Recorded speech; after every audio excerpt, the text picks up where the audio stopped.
Hi everyone, my name's Anthony Cummins and I'm a historical researcher and author. Now today we are promoting ninja skills, so get yourself a copy of this if you want to know about ninjas, and it's an easy to understand version. Now today I want to tell you the sad story of how fairies die, basically Japanese fairies. Japanese fairies enjoy their day going about doing Japanese fairy things, and every so often somebody says ninjas didn't write down secrets, and fairy dies. You know, proper jaw out that way, eyes up, manga little cross on its head going, why did you say that? So today I'm going to address, possibly for the 9 millionth time, however, I've never really done a dedicated video, I don't think, the thing I keep seeing cropping up on the internet, which is ninjas would not write anything down and therefore ninja manuals are not real. Okay, let me go through this step by step.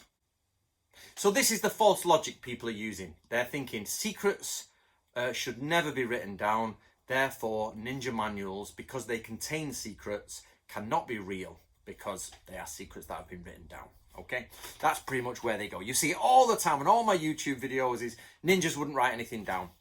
And it's just not true. It is absolutely not true. Let's start with people's diaries. People's personal diaries, which are sold in stores around the world, come with locks on the front. Why does it have a lock on the front or a little key and a little lock? Because it's your personal secrets.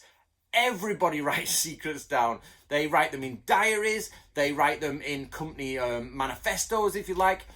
Terrorist groups write their manifestos. Everybody writes their secrets down. Absolutely, they do that. Of course, the modern CIA, Special Forces, Navy SEALs, SAS, SBS, the French Foreign Legion, whatever you want, the British government, MI5, MI6, they all write down secrets. That's why nearly on all news reports, when they're talking about official documents, there's blacked out bits where you're not allowed to see secrets. I mean, literally, people who say secrets were never written down are literally got to be saying the stupidest thing in the world. Secrets are pretty much one of the major things that are written down. Secrets shouldn't be written down and shown to people, absolutely correct, but they are totally written down.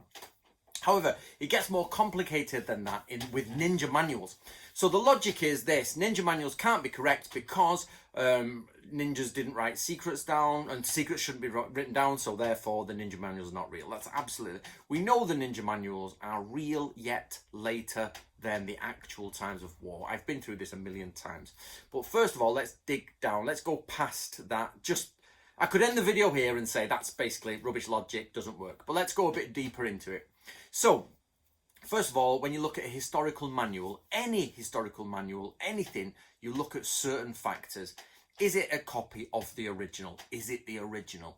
What paper is it on? What ink has been used? What style of writing? What vocabulary? What alphabet has been used? All the little basic things that give you some more information. What vocabulary is being used? Is it, does that vocabulary match the date? Does that vocabulary match the area? And then also the words inside, do they actually mean what they should mean? Because most of the times words flip in their meaning. I haven't got an example to mind, but if anybody's got one, put it down. Words totally change their meaning. Flammable, inflammable is not an example, but you can see it's the same meaning from two different words, but you also get meanings that flip. So anyway, my point is historical documentation, you look at all those elements, but you look at who wrote it, and why did they write it, and who was their audience. So those are the main things. Who wrote it? Why did they write it? And who are they writing it for? Okay? So when you go to the ninja manuals, we're in the world of the ninja. What you're looking at is the date 1600. Anything before the date 1600 automatically has kudos because it's literally in the warring period. But there are only literally less than 5 that claim to be from before the date 1600 or on or around the date 1600. I could probably name less than 5.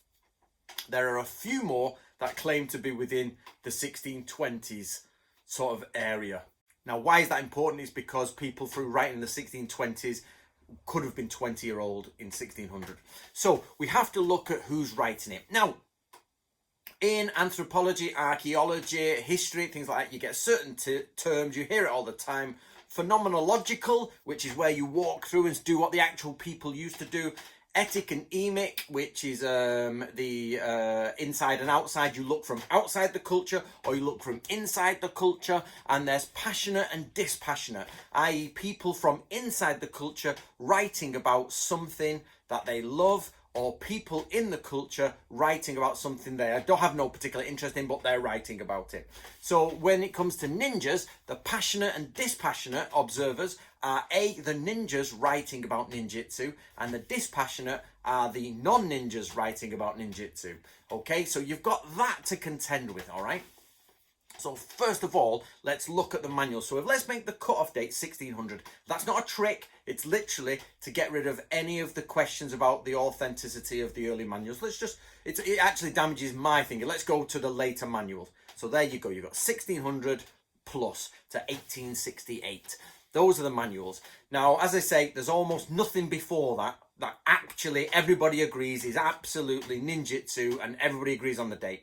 Let's take the Shoninki, True Path of the Ninja. Everybody agrees on the date. Nobody has ever complained about the date. Everybody agrees on the author. No problem, okay? And he's 1681.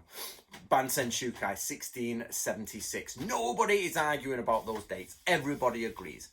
So what we've got here is the first factor is that people are writing down their secrets after the battles have finished. So we've got a passionate observer, a real ninja, okay, writing about real ninjutsu. Or that is what they say as a person. And we as future historians have to say, okay, is that really ninjutsu? Is it fake? Is it not fake? That's always the question. So we've got this idea, but you've got to remember that these are people writing after the fact. Why are they writing it? Who is writing it? Why are they writing it? And who are they writing it for? Isui Sensei, Natori Sanjuro Matazumi, Isui Sensei, True Path of the Ninja, the Shoninki. Who is he? He's a Gungaku specialist, a military specialist for the Kishu Tokugawa clan. He is writing in the 1670s and 1680s. The Shoninki is pretty much the last thing he writes. And he's what is he writing? So he's writing about the origin of the ninja and everything, the skills of the ninja. Why is he writing it? Because he's trying to capture his school in a comprehensive series of volumes. And who is he writing it for? His students, basically. He doesn't go to the public. He's writing it for other Natoryu students to pass on the lineage. Bansen Shukai, written in 1676 by Fujibayashi Yasutake. Who is he? Who's Fujibayashi Yasutake? He's a goshi, which means ex-samurai. He wears a katana, he wears a wakizashi, he can wear hakama, he has land, but he cannot be paid by the government for being a samurai. Therefore, he's koshi, old military family. Okay? So that's who he is. Why does he write? He writes to encapsulate all of ninjutsu together. He calls it the Bansen Shukai or Mansen Shukai, and it means many rivers, 10,000 rivers coming into one ocean, which means all the ninja traditions he can find. He's writing it for prosperity. He's like, I'm going to save ninja culture. And then who's he writing it for? He's clearly got students. He's clearly distributing this. He isn't saying, you know, this is like Natori is saying, this is just for our school. He is like, this is Iga and Koka. It spreads all over Iga and Koka. Okay, so they are passionate observers. They are passionate about their subject, which is ninja. Are they writing down secrets, state secrets? No, they're not. They're actually writing down out-of-date secrets for two separate reasons. One of them is to continue the lineage in a tradition. The other one is to stop ninjutsu falling away and collapsing and allowing it to rebuild within an area, Iga and Koka, and to make sure Iga and Koka people understand ninjutsu. Because, so let's look at a bit of a background there. Isui Sensei is paid. He's not paid a lot of money, but he's paid, and he doesn't have to work. He doesn't have to do anything. He can literally take his time and enjoy. Bansen Shukai, which is Fujibayashi Sensei, he He's got to make some cash. He has got no money coming in beyond whatever little meager income he gets from his farm, okay? So whereas one samurai is getting paid, the other one, which is Koshi, still a samurai. He's like on the samurai line. He's not getting paid. So we see here the difference in why they are writing it. They are writing pretty much similar things, okay? Two different people, same time period, two different locations, writing not the same but very similar outlines of ninjutsu, okay? So if somebody captures that, yeah, and they're going to open it and say, oh my God, you've given away all the MI5 secrets. They'll be like, no, we're giving away World War II secrets. It's the same as us releasing the SOE. I've got it here somewhere, which is a Special Operations Executive. It was released in, let's say, 2000. I think it was about 2000, and it actually is talking about skills from the 1940s. So that means it's 60 years later after the war. So if I get out today, 60, 70 years later after the war, it's the same as Fujibayashi Sensei saying, here you go, here's some information that we used to do on old castles. It's not that it's no longer relevant, because while we've moved on a lot, some of the SOE stuff is still relevant. And some of the stuff from the Bansen Shukai is still relevant to their days, because of course we're going at a much faster pace now because of modern society. They're going at a slower pace because it was medieval, but they were still changing. They were vastly changing. In fact, Fujibayashi Sensei actually says, if you think these ancient things won't work on modern castles, if you think of that sentence where he writes, like, he says, even modern castles, meaning that it's changed. In his days, the 1670s, castles are totally different to the 1570s. Literally, that's when they started. Before that, they're absolutely different. So what you've got is not somebody giving away state secrets. You've got a load of old chaps who literally are in the middle of 70 years of peace. There's been no battles for a long time. There's a couple of like rebellions, big rebellions, but there's no real like wars. And they are literally hanging around with not much to do.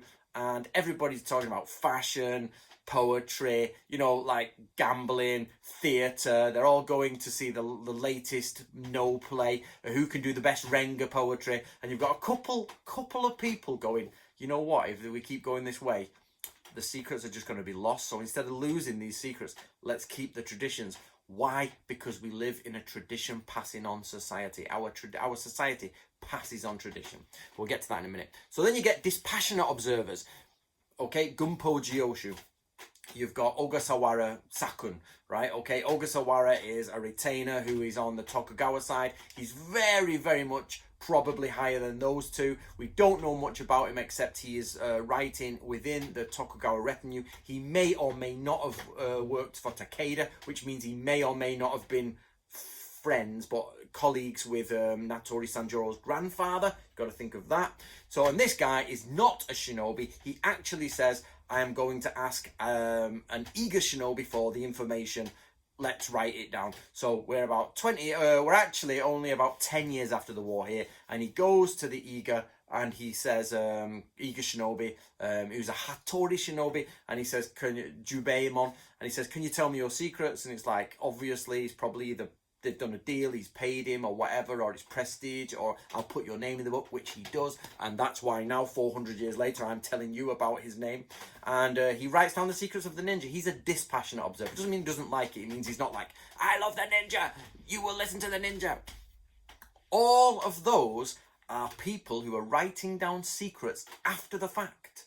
So when people say, oh, ninjutsu's secret, you can't write secrets down, therefore the manuals are not ninjutsu manuals real, you're just way off base.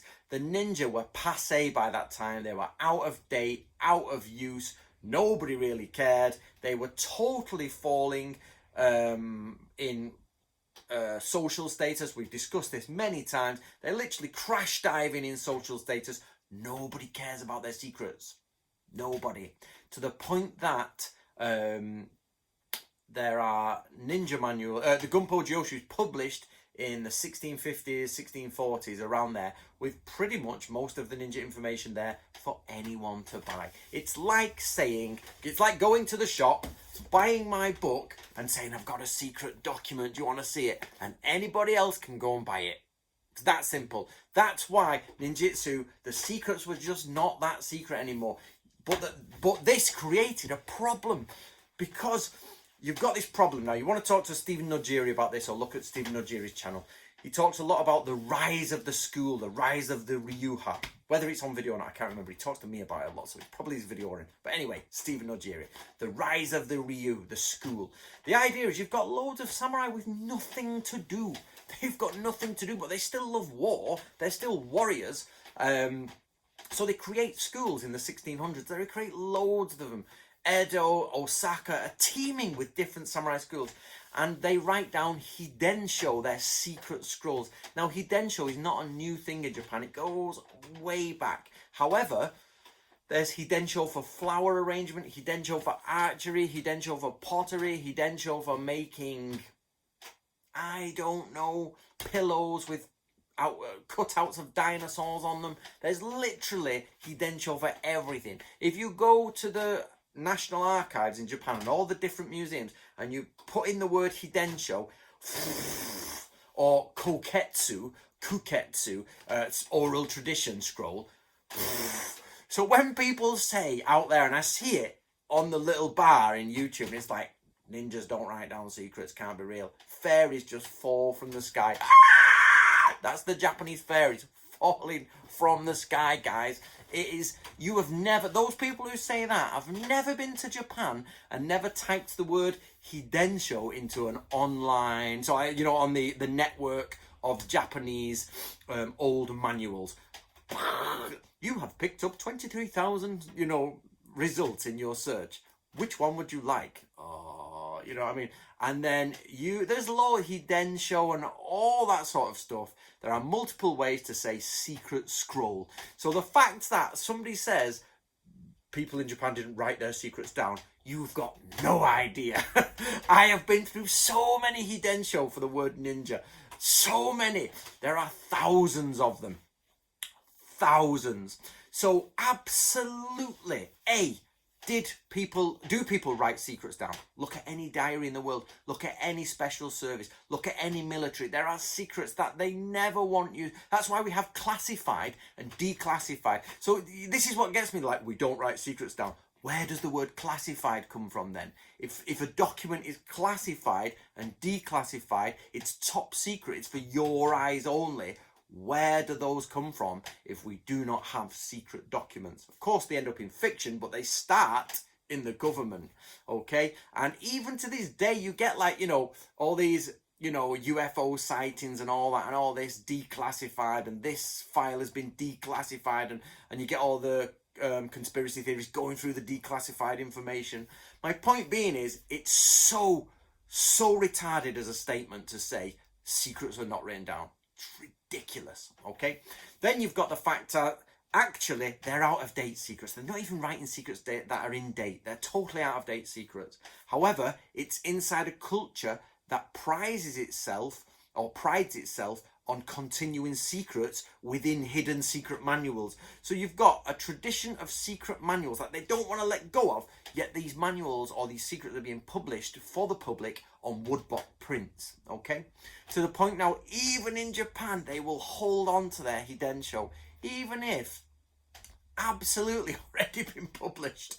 Like the Mizukigami was a hidden document for something like 20 or 30 years, and I know some of the Japanese researchers were after it. But actually, I went there and I just did a little two-step to get to where I wanted to go. Instead of finding this document, I went one step, two-step, find. And I found a book with 6 copies of it published. So it was like, and somebody ended up paying $10,000 for a copy of the Mizukigami.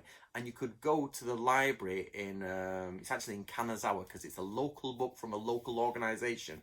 And it's right there with it all written down. And not only that, the actual library has about 3 copies of it. And then I bought 3 original copies of the Mizukigami. But because people just didn't look, or don't want to think, in Japan, they've got this, it's my Hidensho, I can't let go of it. Well, actually, go and try the public libraries and go and try, this and this. It's absolutely this weird juxtaposition world where you've got secrets that are maintained and kept totally secure by people, and the same secrets are literally published in a book somewhere, but they've got this this is our tradition, but this is modern world, and this happened all the way back to 1600s, where things were just getting pumped out of Japan.